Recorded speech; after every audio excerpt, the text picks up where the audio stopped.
Hello and welcome to the QTV News Desk. Top stories in the news. Chief Government spokesperson Doris Leah says President Edgar Lungu will continue travelling with or without austerity measures in place. Agriculture Minister Michael Katambo says the distribution of farming inputs for the 2018-2019 farming season will commence on the 1st of September.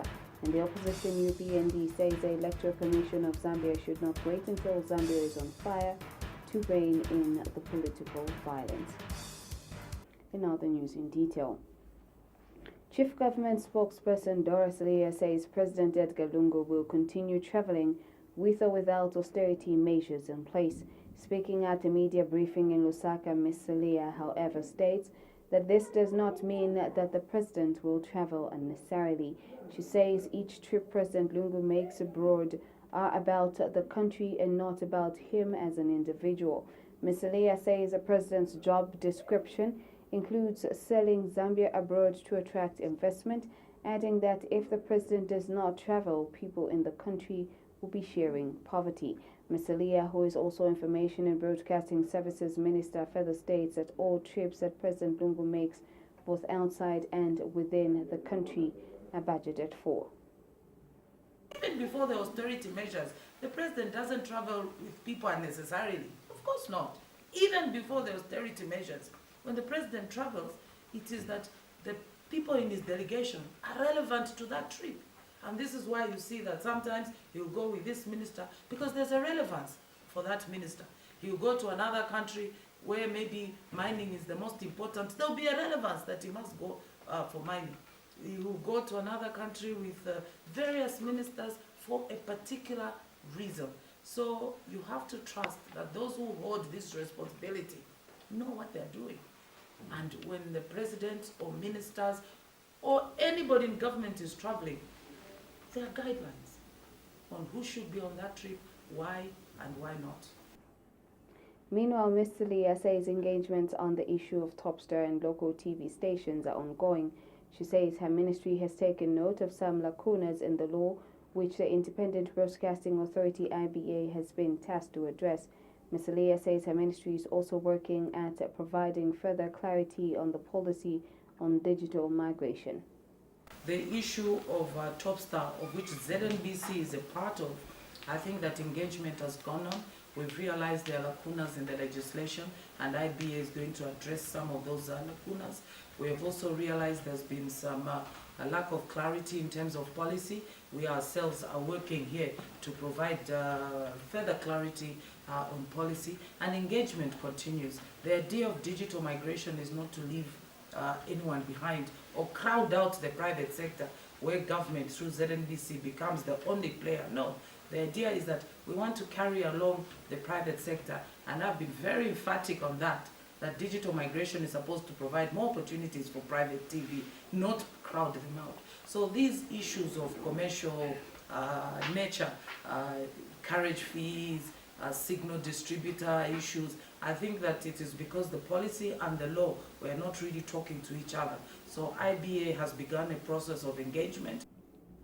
Minister of Agriculture Michael Katambo has announced that government will commence the distribution of supplies under the Farmer Input Support Program FISP for the 2018-2019 farming season on the 1st of September 2018, and a total of 175 million kwacha is owed to the suppliers of agro inputs who were contracted during the 2016 to 2019 farming seasons.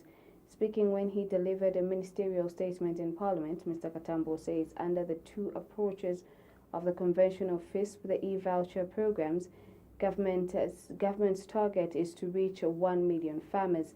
Mr. Katambo says the farmer contribution towards the inputs will be maintained at 400 kwacha, while government will contribute 1,700 kwacha.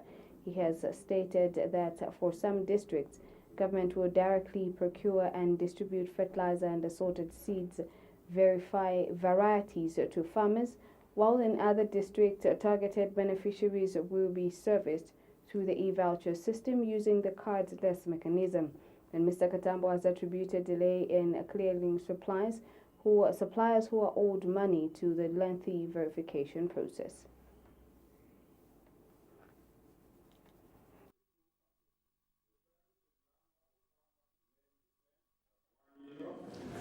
farmer contribution will still be 400 kwacha, and government contribution is at 1,700. Working with the Smart Zambia Institute, the Ministry of Agriculture will capture information on the farmers involved through the Zambia. The information to be captured will be on farmers' deposits and strict verification of farmers at input collection stage using ICT system, including biometrics, which are fingerprints, or card system. Under this, there will be a strict monitoring regarding authority to collect to ensure that only selected farmers on the Zambia system access the inputs. Mr. Speaker, during the 2017-2018 farming season, the government enrolled or targeted farmers on the weather index insurance. This is meant to compensate farmers for any crop losses that could occur if there is any adverse weather. This initiative, Mr. Speaker, will continue in the 2018-2019 farming. The United Party for National Development, UPND, says the Electoral Commission of Zambia, ECZ, should not wait until Zambia is on fire for it to take the issue of escalating political violence in the country seriously. UPND Secretary General Stephen Katuka says his party is very concerned that the ECZ is taking the issue of political violence lightly. Mr. Katuka says the UPND is of the view that the Commission deals with issues of political violence during elections as they arise. In an interview with Q News, Mr. Katuka says the truth of the matter is that political violence has been commonplace whenever elections have been held in the country. ECZ must not take these things so lightly until this country will one day be on fire. They should deal with the situations as they arise. There was violence in Shuangando where the vice president was chased all the way by PF cadres. There was violence in Namalombo here, there was violence in Chilanga, there was violence everywhere. We have Karulushi, Mufrila, where there were by-elections, there was violence. And for them, it is it's business as usual. They are not helping the situation. We still appeal to ECZ to meet stakeholders, sit down and sort out what problems we have on the ground before going to these elections. You realize that they have become an event, a monthly event. The month before we had 16 by-elections, last month again we had by-election, now we have by-election, and next month, it's every month we are having by-election. Caused by PF. Which are just being caused by PF. Hence, there is need to level the playing field as we go into this election. And I believe that's the context within which the President suggested to ECZ to hold on to this election until we resolve how we are going to deal with it. The bodies of two fishermen who drowned in Lake Mweru in Charange district after their boat capsized over the weekend have still not been recovered. Police spokesperson Esther Katongo says the two, together with one survivor of the incident, went fishing on the 7th of July around 6 hours when their boat capsized due to strong winds. She has identified the deceased, whose bodies have not yet been retrieved, as John Nyemba, age 17, and Godfrey Kabo, age 23, both of Kasheta village, Chief Kambwali of Nchalenge district. Ms. Katongo also identified the survivor, who was rescued by other fishermen, as Shak Chola. Meanwhile, Ms. Katongo has called on members of the public to help police in identifying criminal gang members, especially those involving young children. She says it will be difficult for police to combat crime without cooperation from members of the public. The trio had gone fishing on Lake Mweru. That was on the 7th of July 2018. And then they met the audio when the boat in which they were capsized. The reason was that there was a strong wind and also waves. So the bodies have not yet been retrieved, and efforts are still made to have the bodies retrieved. The search up to now has continued, and once the bodies are retrieved, we are going to inform members of the public. Apprehended when we had an operation, we we picked up these same suspected members of the gang from their hideouts. That was after we got information from members of the public to say that they are found in certain areas.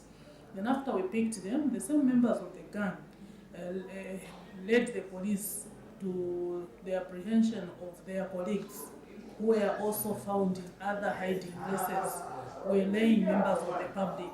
And when we picked them, we appealed to members of the public, and the holding charge was idle and disorderly conduct.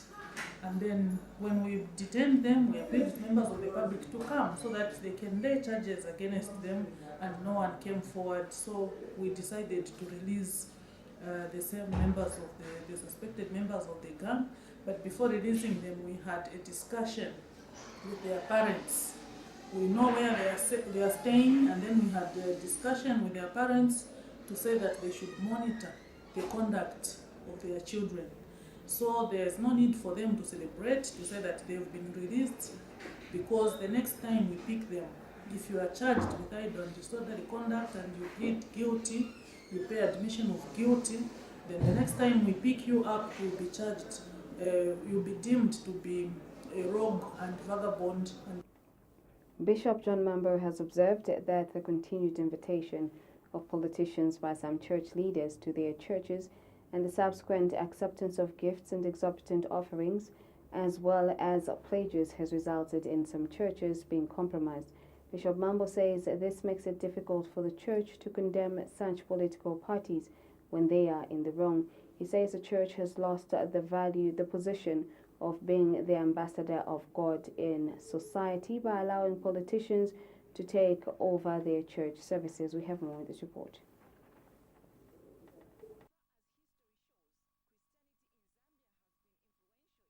Aspects of human life. In Zambia, efforts have always been made by both politicians and the church to build a good working relationship and to create an environment of peaceful coexistence. While this is the case, the relations have in some cases been sour. The church and politicians are often on collision course following the decision of some politicians to use of the pulpit to intrude in politics. The church has been accused of being compromised instead of leading the flock.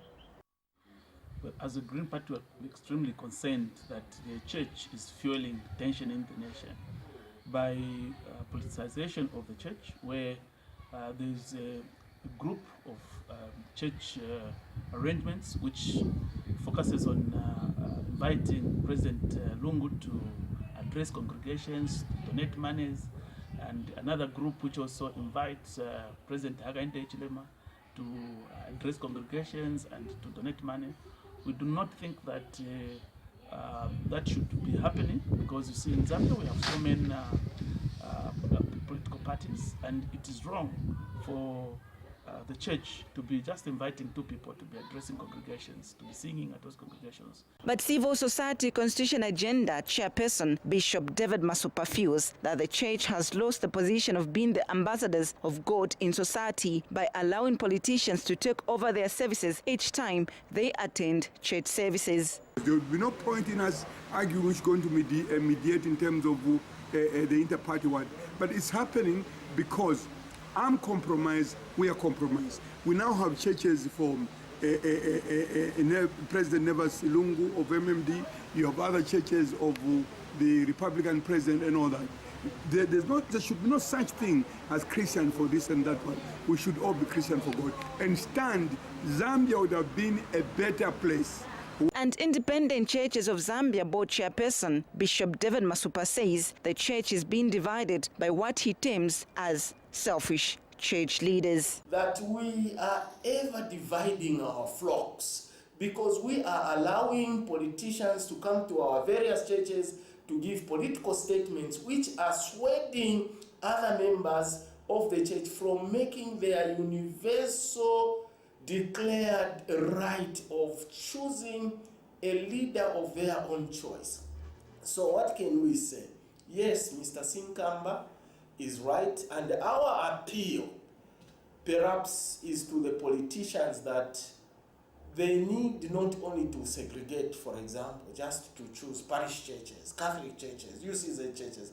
I say so because I'm coming from the independent churches of Zambia, and mind you, independent churches of Zambia has got thousands of community-based churches. And these churches are complaining. We have never seen a political figure coming to Mississippi, coming to Kanyama and the ABCD to make donations. Why should these donations be going to the same churches over and over again? So these are some of the complaints that they are bringing. But suffice it to say, making of political statements which are biased or are pro that political party, first of all, is wrong. Why do we say it's wrong? Any church where you go, if you take a survey, for example, and count the number of political parties which represent the members of that congregation, you'd find that there would be 6 or 7 different political party affiliates. So it is every Zambian wish that politicians and the church can work together for the betterment of this country. Favorite calendar reporting for QTV News in Lusaka. Siabonga District Commissioner Lovemo Kanyama has warned teachers in the district against meting out corporal punishment on pupils as the act is illegal. Reacting to a video that has gone viral on social media in which an unnamed teacher of Siabonga Primary School is seen whipping pupils, Mr. Kanyama says it is against the law for a teacher to beat up pupils in school. Mr. Kanyama says he has since engaged the District Education Board Secretary Debs to investigate the video of the teacher. He has warned teachers in the district in the habit of practicing corporal punishment, which was abolished, to stop it, for the law will take its course. Mr. Kanyama says that teachers are not permitted to mete out corporal punishment, but that any case of a disciplinary nature involving pupils should be referred to the head of the school for appropriate punishment. National Council for Construction NCC Executive Director Matthew Ngulube says a task force has been constituted to come up with ways of how foreign contractors can implement the 20% policy on subcontraction to local contractors. It is a government policy that a minimum of 20% of all government-funded road contracts awarded by the Road Development Agency, RDA, Local Road Authority, LRAS, and other government institutions should be executed by Zambian citizens-owned companies in line with the shareholding structure specified in the Citizens Economic Empowerment Act No. 9 of 2006. Speaking to Q News in a telephone interview, Mr. Ngulube says the task force will be chaired by local contractors. He says that the task force will meet next Tuesday, to finalize how best foreign contractors can implement this policy. Mr. Ngulube says resolutions of the meeting will be sent to President Edgar Lungu through his Special Assistants for Projects, Implementation and Monitoring, Andrew Chella, to guide on how the implementation can be done without affecting the projects that are ongoing. Mr. Ngulube said the NCC will ensure that the implementation of the 20% sub-construction to local contractors achieves its intended objectives. Justice Minister Given Lubinda says the review of the Public Order Act will not be done independently from all other pending constitutional reforms. Mr. Lubinda says the review of the Act will be done alongside the impending refinement of the Republican Constitution. In an interview with Q News by telephone, Mr. Lubinda says this also entails that the revision of electoral law will equally be handled together with the constitutional reforms. Mr. Lubinda says it still remains government's position that this will be done after a decision has been arrived at the presidential summit of political party leaders. All those are being handled together.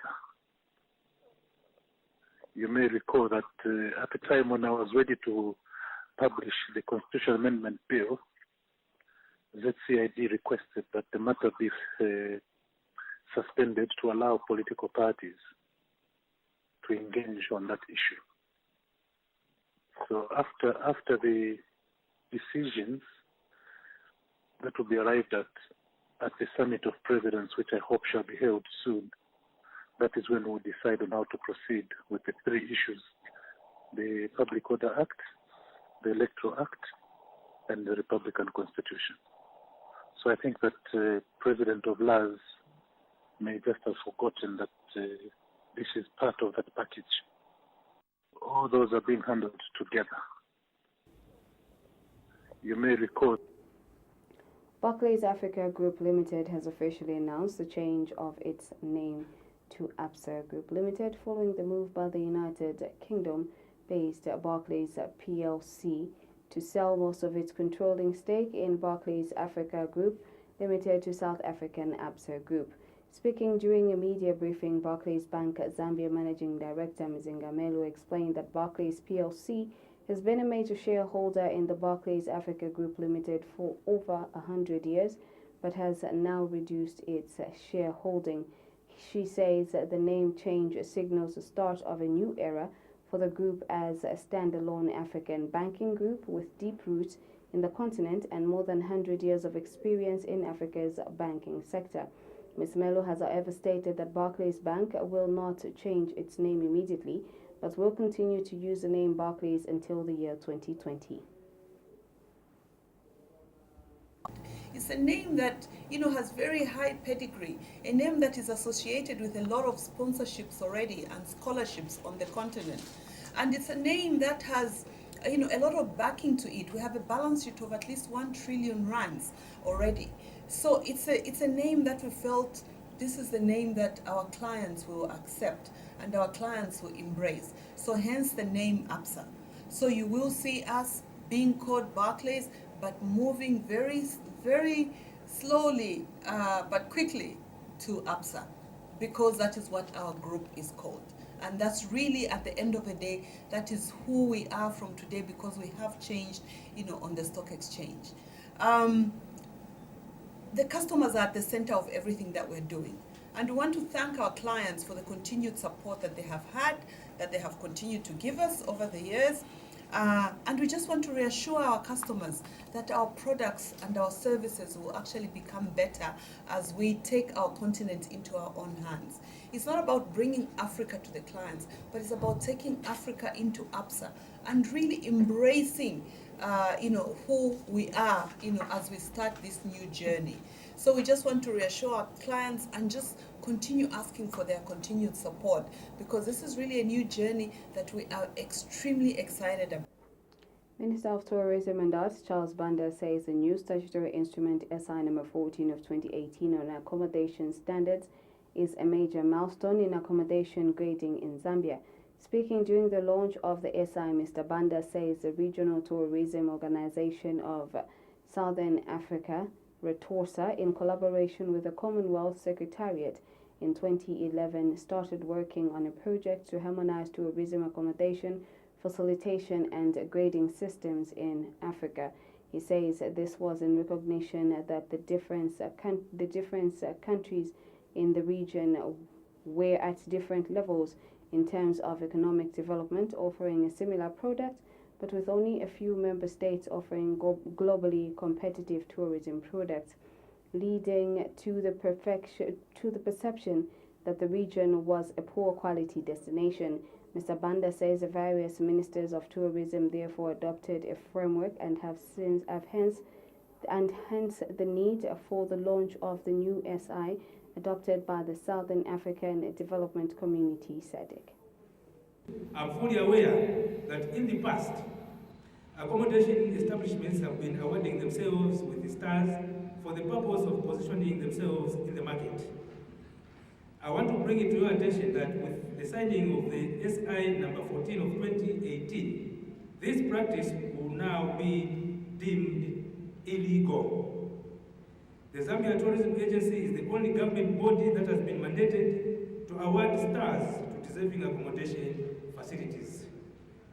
I want to encourage all of you, our partners, to start applying for grading of your facilities once the exercise has commenced, and I'm confident that this will be before end of this year. Our ministry attaches great importance to quality assurance as it instills confidence to the consumer and avoids exploitation through exorbitant pricing. Allow me now to turn to other issues affecting the tourism sector in general. I'm aware that presentations have been made to my ministry on a number of issues which are affecting the sector, that include, but not limited to, SI number 100 on service charge, multiplicity of licenses, incentives for the sector, airline connectivity, poor road infrastructure, and competitive visa regime. An international policy research think tank, the International Growth Center, has noted the need for the information sector to be exempted from tax, addressing journalists on the sidelines of the International Growth Center International Experience in Tax Policy Design and Enforcement meeting in Lusaka. IGC Zambia Country Director Anand Rajaram says government should first provide services that those in the informal sector can use to become profitable and productive before they are taxed. Mr. Rajaram adds that the government should also put in place measures and provide those in the informal sector with resources and policies that would formalize their businesses. He says the IGC meeting has brought together tax policy experts to share knowledge on how they can use research and policies to effect tax compliance in the region. The second thing that the agency is about to start doing, Honorable Minister, is to conduct regular awareness sensitization programs targeted at the tourism private sector to increase the level of information and improve compliance. In this respect, workshops are planned in the provincial headquarters between now and the first quarter of 2019 to sensitize the operators on the classification and grading of tourism enterprises as well as licensing procedures. The last item that I wish to report on, Honourable Minister, is the fact that the agency will soon embark on a countrywide routine inspection exercise to ensure compliance on the part of operators. The closing down of all defaulting facilities will be commenced with this process. Defaulters will be compelled to pay penalty fees as stipulated under the Act, and this is up to 30,000 kwacha, 30 million kwacha, no, 30,000 kwacha, sorry. The Supreme Court has slapped the Felix Mutati-led MMD faction with costs amounting to 2.5 million kwacha following the dismissal of their appeal against the lower court's decision to declare Dr. Nevis Mumba as a legitimate leader of the former ruling party. This is contained in the long-awaited written judgment following the verbal one delivered on the 10th of April 2018 by the Supreme Court sitting in Kabwe. In their written judgment obtained by Q News, Supreme Court Justices Evans Hamaundu, Mumba Malila, and Jen Kabuku dismissed the appeal by the Mutati group as an abuse of the court process. The court has since ordered that the matter pending in the High Court on the holding of the conviction without authority by the Mutati group must proceed forthwith. Meanwhile, the High Court has set Monday the 16th of July as a date for setting trial dates in the matter. And MMD acting spokesperson Kefas Mukuka says it's now a moment of truth for Mr. Mutati and his claims about the MMD. Yeah, with me here is the copy of the Supreme Court judgment which we got yesterday, affirming and confirming that MMD has never had two presidents, but there's only one true president, and that is Dr. Nevis Mumba. The said judgment has now helped us to clear a number of things which has been hanging. I want to take this opportunity to also confirm that in the said judgment, our colleagues, that is to say the Mutati-led function, they've been directed by the Supreme Court to go now to the High Court to go and explain where they got authority to go ahead and have that conversion which they had in Kawe. Once again, I also want to congratulate our members across the country for standing with us in these trying moments. We want to say to them that they should continue and that no one is going to tell them lies now, since we have this judgment. For now, our preoccupation as a party is to concentrate on visiting all the provinces across the country so that we start putting things in place in readiness for the 2021 presidential and general elections. But the Felix Mutati-led MMD faction says the 10th April 2018 Supreme Court reading judgment has not reinstated the Neves Momba-led faction. The Neves Momba-led leadership faction National Secretary Raphael Nakachinda says all that the Supreme Court has done in its ruling is only to agree that the purported leadership wrangle in the MMD need to be sorted out in the Constitutional Court. Well, it's very saddening that Dr. Mumba has chosen to continue attempting to mislead the public through lies and deceit, using his stooges, the small congregation that he has gathered of liars and people full of deceit, posing as pastors. There was a circulation yesterday by the Supreme Court of the judgment of the 10th April 2018 in Cabo, which judgment or ruling exposes Dr. Mumba's lies. When Dr. Mumba came out of that hearing in Cabo, he attempted to mislead the Republic that he had been reinstated as president. Now the judgment is in public domain. Let the Zambian people, let the journalists examine that judgment and see whether or not Dr. Mumba was ever reinstated, except the fact that the judgment agrees with us that we needed to take that matter to the Concord to stop all the misdemeanor and grievances of Dr. Mumba so that the party can... NDC mayoral candidate Saboy Mboila says statutory instrument number 12 of 2018 banning street vending is a bad law and should be reversed. Ms. Mboila says that she will advocate for the reversal of the SI even if she is not elected Lusaka mayor in the 26th July by-elections. Ms. Mboila has told Q News that the SI has come with so many negative ripple effects, such as crime, because people no longer have a source of income because vending has now been banned.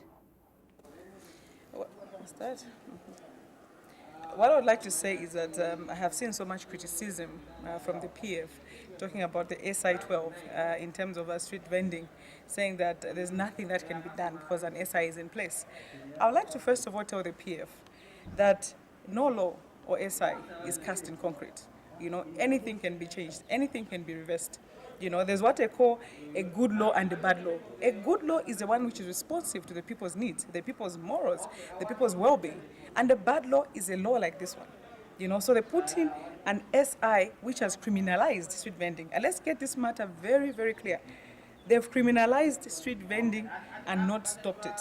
There's a lot of street vending happening right now. I'm from Chawama right now.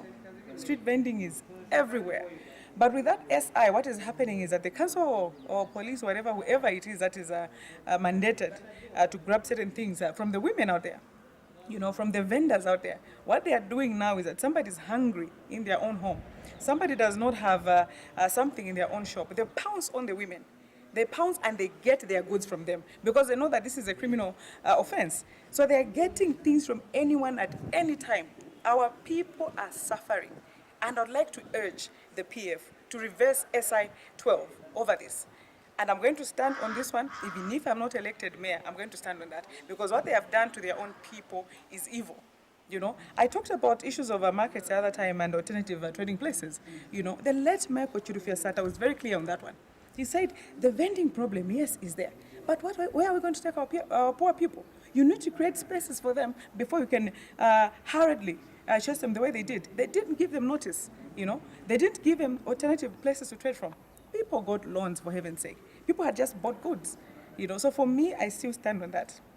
In terms of the law, you know, we all know. The PF, by the way, has been notorious for making SIs without thinking through. How many SIs have they reversed from the time? Meanwhile, some Chipata Township residents have appealed to the incoming Lusaka mayor to deal with the issue of erratic water supply and security in the area. chipata kwatu vintu nivovakana pangania malodi na manzi tezitapa mahara pachilipira ero ndrama zavuta vameya ventifuna matisampa vatilanganirepo pada ya mavuto na watu kupana badi mchipata compound na wafana kumambo wafana funika wasiye wanganirepo vintu vichinjeko nato tivishala onani maka road na manzi tifutika maningi totipepa kwa kapito atenganireko tisunga wana masiye tilibazi muna watenganireko pa makapito atipaseko noti ndrama na vishala tiambo lipira kutaya vishala wapitambo dotu tuwa tilipirani 5 kwacha ngatulipe 5 kwacha vishala asu kusiwanga tai tikanyamula chishala pa mutu bambo tikuwa pula pati tuwa mzimaye mkulu ambo kukuwa pula upeka kutishishala kwendo taya paja so tipepa kwa kapito neti pempa kwa isi amene tilibazi muna manyumba kanda ureko wama zikota fati shishita 18 hours ati shishita wapesepo shishita cheko cha bei nakawala la mapaka watu wapaiwa maningi mwene wote tunakosa bei watianganireko cha bei